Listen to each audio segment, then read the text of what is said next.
The Gaze of the Cat, Goddess. In the quiet village of Thebes, nestled beside the Nile, lived a weaver named Aisha.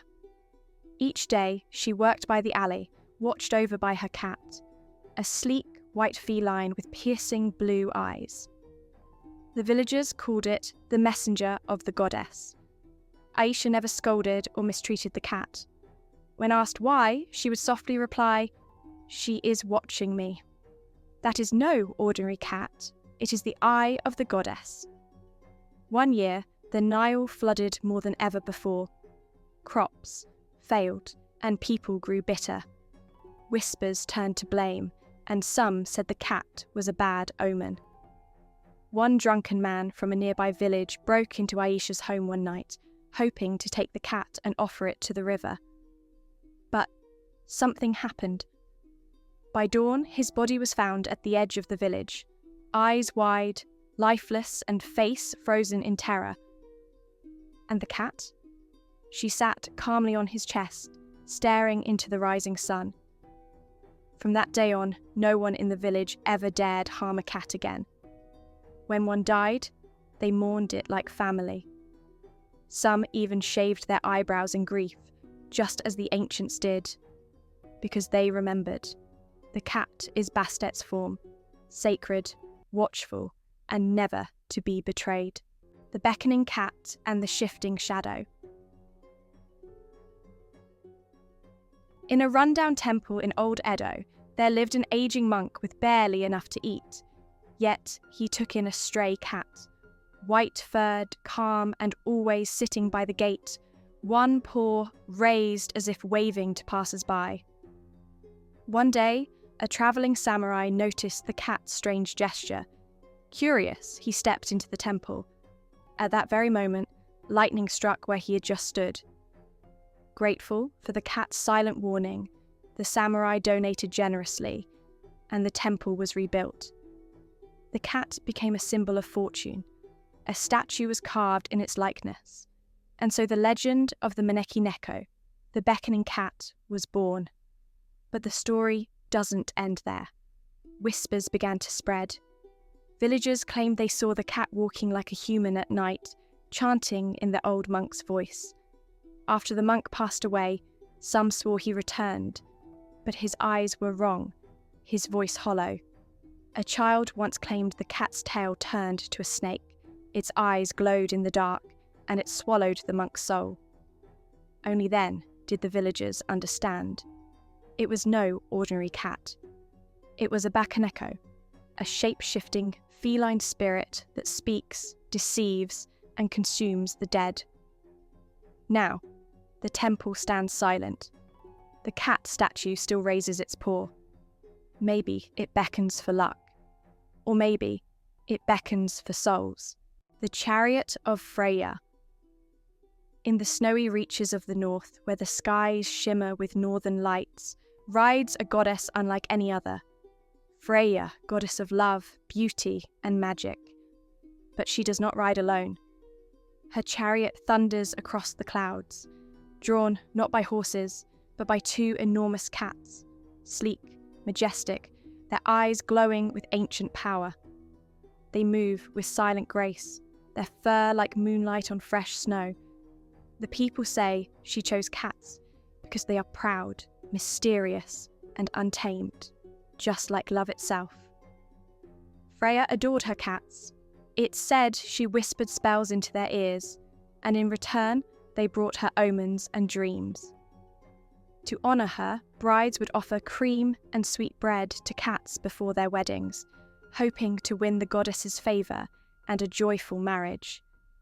Even today, when a cat stares at nothing, they say it is seeing what we cannot, watching Freya's chariot pass quietly across the sky.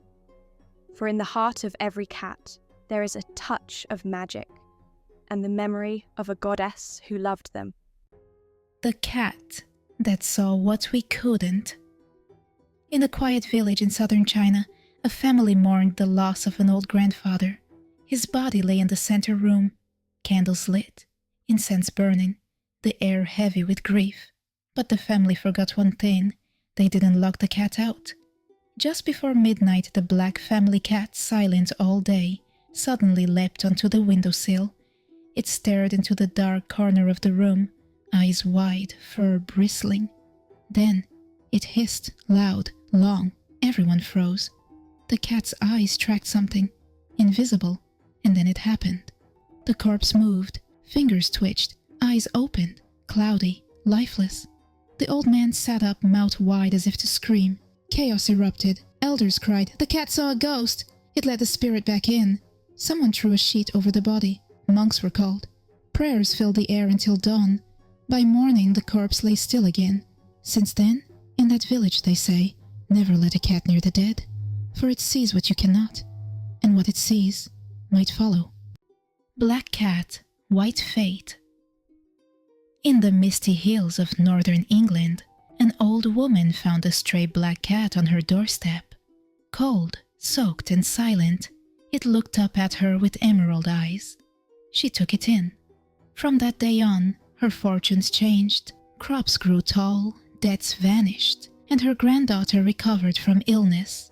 Villagers whispered, "A black cat brings luck. She must be favored by fate." But far to the south, in a crumbling village near the woods, another black cat appeared, this one lurking at the edge of the baker's shop, staring through the glass with unblinking eyes. That night, the oven caught fire. By morning, the baker was gone. All that remained was a singed paw print on the floor. Whispers there were different.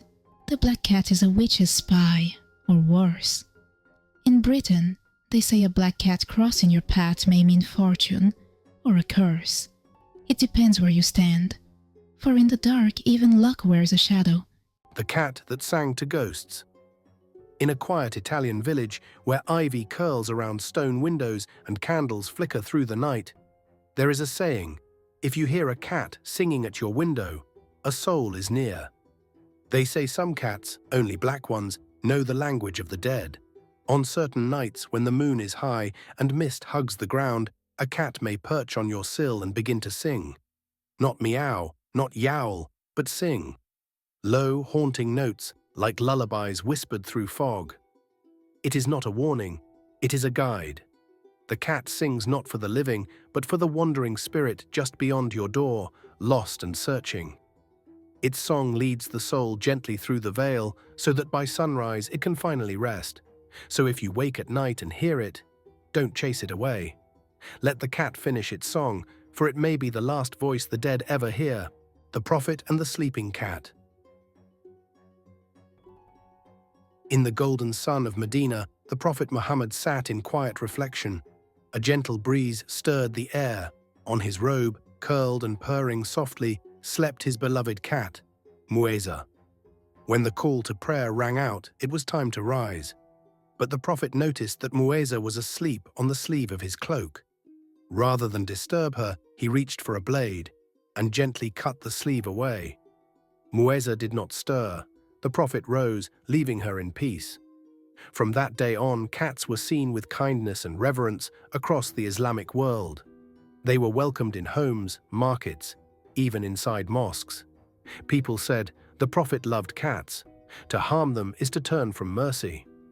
Even now, in ancient cities and quiet courtyards, cats walk freely, tails high, as if they remember the man who once let one sleep undisturbed in the sun. For in kindness to the smallest creatures, there is the reflection of the greatest souls.